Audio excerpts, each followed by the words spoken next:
Nem pra ver meu rosto, mas... Ah, bom, assim.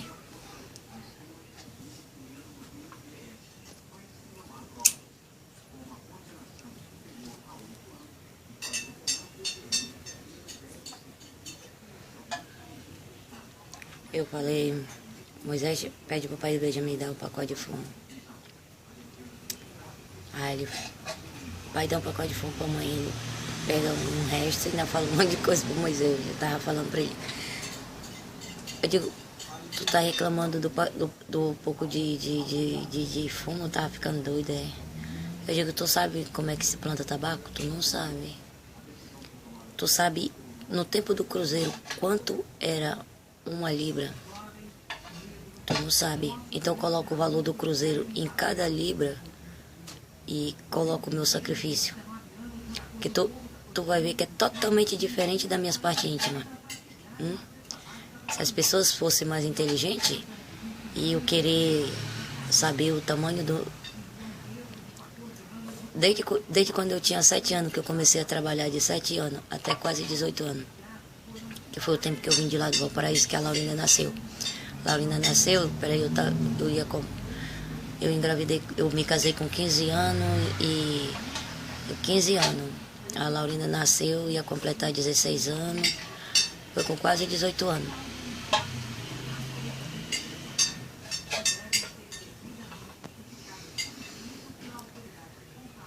Aí eu tava falando, se pegasse cada sacrifício meu, cada sofrimento e colocasse no tão pequeno valor, tá entendendo? Aí sim, aí eu concordava, mas minhas partes íntimas e falsas denúncias pra querer me complicar e ficar rico, mano. A tendência é morrer os envolvidos nas pobrezas, com falso filho e os 3 falsos jogos. E aí eu falei pra ele, desgraça são vocês, tá, bandido pet, eu vou matar vocês tudinho na hora certa. Na hora do acerto de conta, quem tá com o meu controle apertando um botãozinho lá, mano, que eu começar a esquentar por dentro, só de olharem pra mim eu já chupo a força todinho já.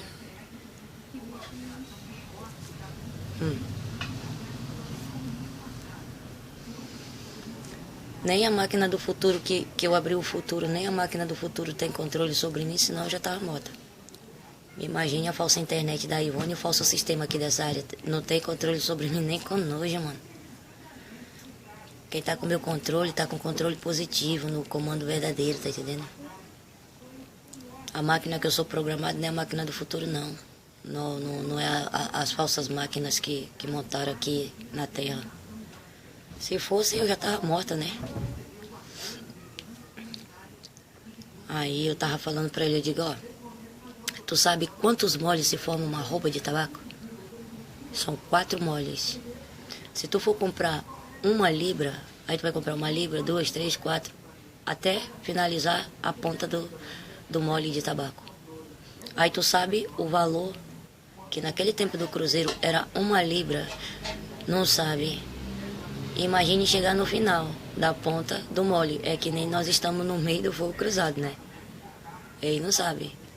As cafetinas dele não sabem. Nunca trabalharam com tabaco. Agora, quando se fala a palavra libras, imagine, ó, do tabaco. 1 libra. Porque eu trabalhei com tabaco. Você sabe o que significa libras? É algo muito importante, mano. Foi a transformação. Então, eu crio, a criação é minha e quem transforma é assim. Sabe, as coisas lindas e maravilhosas que estava tudo indo por águas abaixo. E o negócio só era minhas partes íntimas. Isso é a coisa mais ridícula, por isso que falaram. Vocês vão saber o quanto vai custar para vocês querer derrubar a mulher mais rica do mundo e a mulher maior do mundo, que é responsável pelo maior movimentos de cima dessa terra. Agora esse negócio desse falso filme, esses 3 falsos jogos, tudo é falsos movimentos, mano. Falsos movimentos. E querer me derrubar com a minha parte íntima, colocando o valor no falso leilão da Zélia, como diz o ditado, como diz as pessoas, falso remate. Aí que é falsos movimentos mesmo, para acabar com as prostitutas. Acabar com os bregas, acabar com tudo.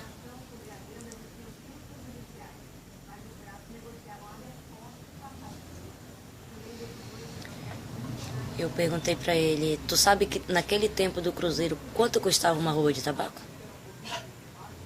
Agora tu imagine o tamanho do meu sacrifício, o sacrifício da mamãe, da vovó, até do Clarivaldo que trabalhava também. Pois é, esse é o valor que tem pelas mãos de quem trabalha na agricultura, de quem trabalha no crescimento, dependendo de ser asfalto, construção. São pessoas que deveriam ser muito bem valorizadas. Tá entendendo? Não é por ser pessoas que trabalham na agricultura, na roça, no campo, analfabeto, é bicho do mato, é. Mas aí é que se enganam. Às vezes, o cabo da enxada, para quem nunca estudou, as pessoas aprendem mais do que com uma caneta na mão. Eu era para começar com uma caneta e não com o cabo da enxada, do teçado, do machado. Mas para mim valeu. Tanto faz para mim, cabo de enxada, de teçado, de machado ou uma caneta.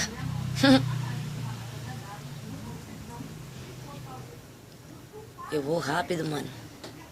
Porque assim que era a minha vida no interior. Eu trabalhava com a mamãe, por exemplo, lá nós plantava roça, nós plantava feijão. Mamãe que se responsabilizava pelo feijão. Ela pagava para fazer, para roçar a invasão na beira do barranco e plantava os feijões. Nós plantava roça para fazer farinha, nós plantava feijão, nós plantava milho, nós plantava banana, nós trabalhava com cacau, nós trabalhava com seringa, nós trabalhava com milho. O que nós não plantava era arroz e café. Mas tudo que você pensar nós plantava e tudo que nós plantava nós colhíamos. E a produção era boa. As folhas de tabaco, nossa, as pessoas... Ah, Margarida, que terra boa, olha, os pés de tabaco estão crescendo, cada folha. E lá onde eu plantei, no nosso lugar lá que nós plantamos, o tabaco ficou assim, desse tamanho, a folha tão pequena. A mamãe dizia, é Deus que ajuda. Uma vez o pessoal de lá do Beiradão foram pedir até a árvore de maniva da mamãe. Maniva que corta para plantar, para crescer e arrancar as mandioca e fazer farinha. Foram pedir as árvores, porque a nossa farinha era uma farinha amarela e muito gostosa. Aí a mamãe ensinava que tinha que encher água de um dia para o outro, deixar a água sentar para poder lavar. Lavar a mandioca ralada com a mandioca de cascada. Que aí ficava bem gostosa, amarelinha. A nossa farinha era uma farinha muito procurada. Tudo que nós plantava era muito procurado, tá entendendo? Tá entendendo?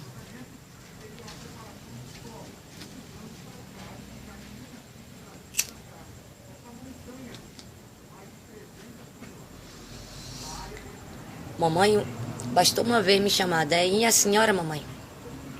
Minha filha, vem cá, Clarivaldo, senhora titia, vem cá, todos dois. Olha, a partir de hoje eu não quero estar chamando vocês dois de manhã, não quero estar batendo boca. A mamãe dizia que não gostava de bater boca, né, dona Lunga. Toda vez que a gente passava na frente da casa dela, ela estava falando com o filho dela, né? Olha, a partir de amanhã, quando a escápula da minha rede fazer o barulho, que o Vavá que cortava o seringal, um dia era para nós, outro dia era para ele, era meio a meio. Quando o Vavá bater a tigela, não, quando o galo cantar, a minha escápula barulhar e o Vavá bater a faca ou a tigela na seringueira, que eu me levantar, que vocês ouvir eu tá toco com a colher na lata, eu já tô fazendo café, já é para vocês dois levantar e amolar o teçado para nós ir trabalhar. Tá, mamãe? Tá, titia? Meu sono era leve. Meu sono era leve, eu me lembro. Meu sono era leve. Quando eu ouvia tudo isso que a mamãe falava, eu já me levantava e já pegava o teçado. Atrás da cozinha tinha um pé de laranjeira. Ou a pedra ficava embaixo das seringueiras, que tinha perto do pé de laranjeira, ou então a pedra ficava embaixo da laranjeira. Aí eu lá molando o teçado, a vovó chegava: deixa eu molar pra ti, minha filhinha. Não, vovó, a mamãe mandou eu molar. Não, mas eu vou molar o meu. A mamãe ficava olhando, a mamãe queria dizer: não, mamãe, deixa ela molar para ela aprender. Então, de segunda a sexta era isso. Eu trabalhava, eu ficava na roça, levava o motorzinho, um rádio, colocava no toco da rebobeira, onde nós estava. E aí eu olhava, eu ouvia a hora, eu ouvia mais a rádio. Naquele tempo era uma rádio de Manaus. Era tropical, parece, era de Manaus. E aí 10h30, perto de 11 horas, ou 11 horas, mamãe, eu já vou. Vai com Deus, minha filha, porque a mamãe já sabia o que ia fazer. Quando tava passando peixe no rio, eu já deixava a tarrafa lá na beira do barranco, ou então descia com a tarrafa e a lata no lugar de querosene, tarrafiava, colocava o peixe no cambito. E eu não tinha força de suspender a lata na cabeça. Às vezes eu mergulhava e a lata pelo meio ou acima do meio, minhas pernas chegaram tortas subindo o degrau do caminho do porto. Eu tenho a minha cabeça chata no meio, de carregar lata no lugar de querosene e balde. E a vovó pegava os baldes das árvores de coieira e fazia os baldes. Tá entendendo? Então foi assim que era a minha vida. A mamãe chegava, eu já tinha lavado as louças. Ela deixava o feijão de praia no fogo de fogão de lenha, que era encostado à parede da cozinha, que tinha dispensazinha que colocava farinha, banana, essas coisas. E aí eu já atiçava o fogo, mamãe não gostava de peixe cozido, eu assava ou fritava, mamãe chegava meio-dia mais ou menos. Pronto, olha, a nossa casa era grande, eu pegava a resta de vela do cemitério com querosene, fazia cera, passava, que chega às taubas, era que nem um espelho da nossa casa grande de palha. A cozinha eu só lavava, enxágue, lavava e passava pano, né? Então aí eu já limpava a casa, tanto a nossa casa grande, a cozinha, e lavava as louças, enchia todas as vasilhas que tinha para encher, aprontava o almoço, já estava passando a vassoura no terreiro, vassoura de mato que nasce, corta e amarra e coloca o pau, faz vassoura. Mamãe chegava com a vovó e o Clarivaldo, nós já pegava o litro no lugar de óleo, o lata no lugar de leite, nós ia pro seringal quando o leite era para nós.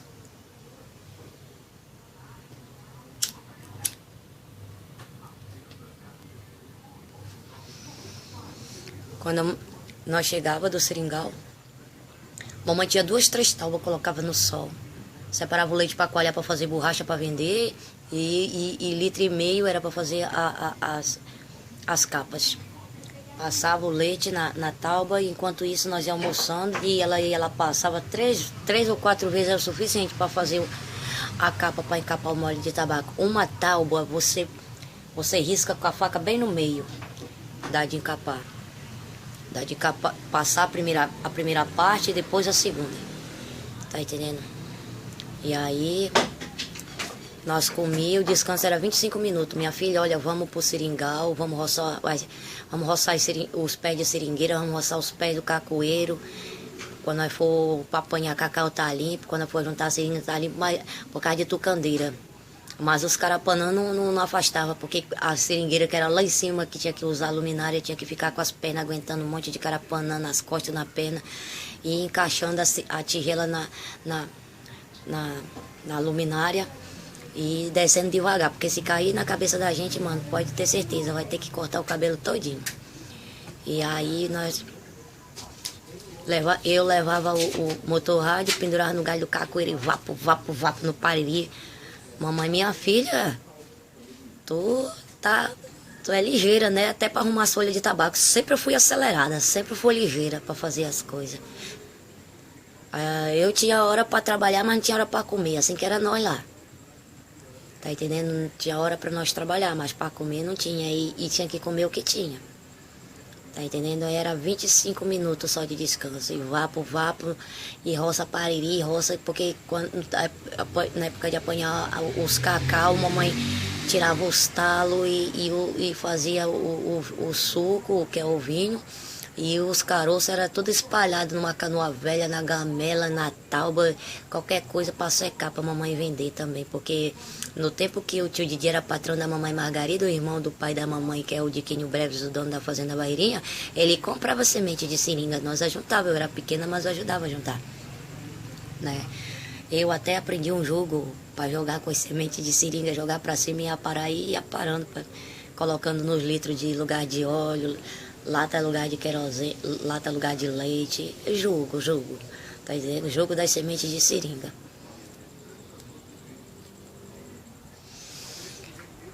E aí, quando o sol abaixava mais um pouquinho, nós ia para a roça, ia para o tabacal, nós ia para outro lugar, que o sol já estava mais frio, que não tinha árvore para que protegesse nós do sol, que o sol estava quente, de meio-dia e meio para 1 hora, tá entendendo? Até 3h30 já estava o sol mais baixo. E aí nós vinha para casa. Nós já tomava banho já praticamente de noite já.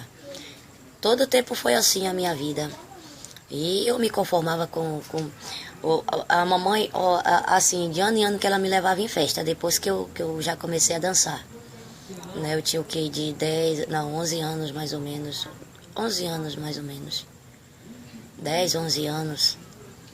E eu via as meninas bem vestidas, mas eu não tinha inveja. Eu via elas bem calçadas, mas eu não tinha inveja. Quem tinha condições de comprar. A mamãe comprava o pano mais barato que tinha, a chita mais barata. Mamãe, eu quero uma saia balonesa. Como é que é? Eu digo, não, a senhora faz a saia comprida, aí a senhora costura na beira e coloca o elástico que eu suspendo aqui pra cima, fica bem bonitinho. Pronto, mamãe fazia a roupa que eu queria. Pronto, eu me sentia satisfeita. Cadê a vassoura? Mamãe pegava e ganhava a roupa usada, tirava a medida no meu corpo e costurava na máquina. Às vezes, ai mãe, tá muito grande essa saia. Não, mas não pode tá mostrando as coxas não, tem que ser abaixo do joelho. Então era assim, eu nunca dizia não pra mamãe, sempre era assim. Sim, mamãe, sim, vovó.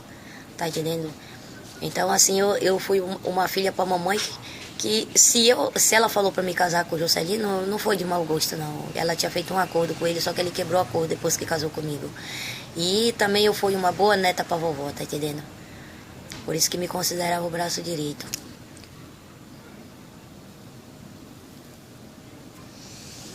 E aí era assim, eu me conformava. Sabe, eu ia, em um ano, eu ia com uma roupa de chita, fazia muito sucesso, os cavalheiros brigavam, mas era a ladainha, aí o leilão, depois do leilão, a festa já era madrugada. Aí chegava um comigo, quando tu chegar lá na sala, tu vai dançar primeiro comigo.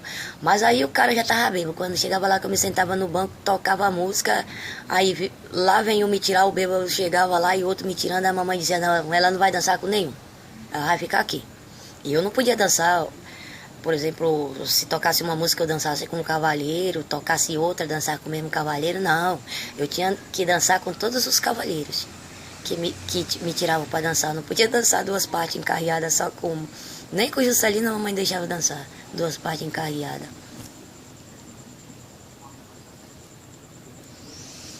Aquela roupa daquele ano que eu fui na festa, já ia, sabe, variando assim, porque no outro ano assim, mãe, não dá para comprar outra roupa para mim. Minha filha, eu vou ver se dá para me comprar. E comprava aquela outra chitinha barata. Aí lá eu ia com a chitinha nova. Aí no outro ano eu já ia com aquela que já estava guardada daquele primeiro ano que eu fui, sabe? Então foi assim que eu fui criada. A minha roupa era numa caixinha de biscoito no canto da casa, tá entendendo? Lá que eu colocava minha roupa de trabalho e essa roupa de ano, que passava para ano, que eu já tinha usado 2 vezes, mais ou menos em 2 anos, de ano em ano, né? Assim, a mamãe deixava eu ir para a igreja, para a capela. Que a dona Maria José fazia o culto, ou a Tacimara, ou a Terezinha, a Tetê. E eu tinha 2 sandálias, uma de ir para o trabalho e outra de ir para a capela, dia de domingo. Quando tinha a festa, assim, nos sábados, eu chorava, porque eu via as meninas irem para a festa, mas a mamãe não me levava, não adiantava eu chorar. Tá entendendo? A vovó ficava com pena de mim, mas a mamãe não deixava. Tá entendendo? A mamãe era assim, a mamãe era, ela não era ruim comigo não, a mamãe me amava, ela tinha muito carinho por mim, mas na hora que ela me batia com galho de cueira de goiabeira, ficava só o toco, ela terminava de bater com a sandália, sabe? Ela era assim, mas só que depois ela ia me dar carinho, ia me dar amor, então foi o tempo que eu fui mais feliz, assim, fui morando assim com a vovó e morando assim com a mamãe, foi. Depois que a vovó morreu e a mamãe morreu, eu me senti desamparada no mundo, sabe, assim, sozinha, sem saber quem era minhas famílias, minha gente, meu pessoal, tá entendendo? Como eu fui roubada da minha família de sangue, quem sabia quem era minha família, minha gente, meu pessoal de sangue, tinha que ficar calado, para não ficar de boca fechada.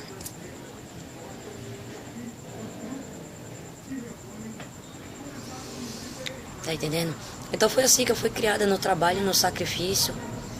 Não me criei no luxo, não me criei de barriga cheia, não me criei gastando, nem tendo terríveis gastos, terríveis consumo.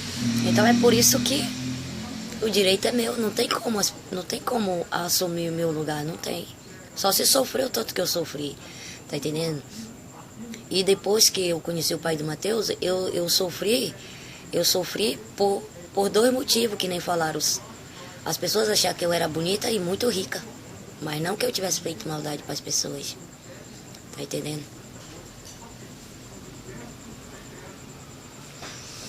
Então esse é o meu jeito. O meu jeito é esse. Porque eu fui criada no Beiradão, assim. Dependendo de ser duas numa só. Até as dores as dores que, vamos dizer, as dores do parto de uma é as dores do parto da outra, tá entendendo? Então é assim. Não existe duas Natasha, não existe duas primas minhas Laodiceia, tá entendendo? Mas existe duas Andréia, eu e a outra, duas ligadas numa só. Duas numa só, né? Então essa que é a verdade. Então se aquela era pra estar, por exemplo, eu era pra estar naquela que tava, aquela que tava no meu lugar e agora eu tô no lugar da outra, tá entendendo? Aí as pessoas olham pra mim, aí acham assim que eu era aquela. Não, nós somos duas numa só, tá entendendo? Ao mesmo tempo que eu subi, eu desci. Quem teve o verdadeiro encontro com Deus foi eu. Foi isso que falaram. Então é por isso que eu tô com Deus. E Deus acaba com tudo, principalmente se eu morrer de morte matada, né?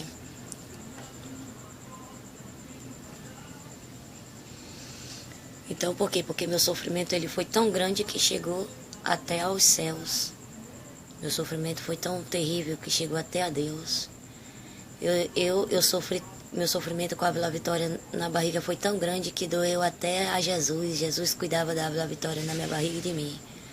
Tá entendendo? Então essa aqui é a verdade. Então quer dizer, o que eu tenho não é por causa do sofrimento, porque eu já tinha meu direito do meu pai, dos meus avós, da minha mãe, dos meus avós, bisavós, tataravós. E meu pai não é o pai do Benjamin. Tá entendendo? Meu pai mesmo não é o pai do Benjamin, não. E esse negócio de dizer, porque fulano ou fulana vendeu ela. Perdeu tempo quem vendeu e quem me comprou, porque eu já fui vendida e já fui comprada. Não posso ser revendida e nem recomprada. Tá entendendo? Então essa aqui é a verdade. Essa ponta de cigarro aqui é minha. Tá entendendo? Então eu fui criada assim. Não tem como mudar meu jeito de beiradeira, não tem como mudar a minha simplicidade, a minha humildade, não tem como. Agora eu viro uma feira, eu viro o bicho. Tá entendendo? Quando se trata das minhas crias aqui na terra, eu viro o bicho, mano. Pra mim pode chover bala, canivete, eu não tenho medo não. Não tenho medo não.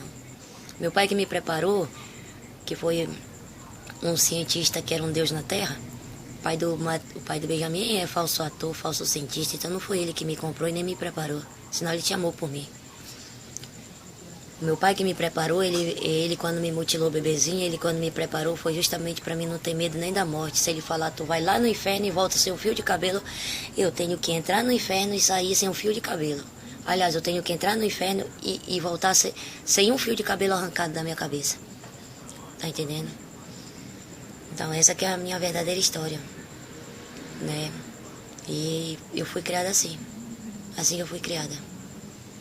E eu não quero que ninguém sinta pena e nem dó de mim, porque eu vou ter raiva. Eu não preciso da pena e nem da dó de ninguém. Que guarde suas penas e suas dó, porque quem se arrependeu de fazer maldade para mim, para minhas crianças, para as pessoas da minha família, da minha gente, do meu pessoal, guarde suas penas e suas dó para si mesmo, porque vocês vão precisar. Tá entendendo? E é assim. Tá entendendo?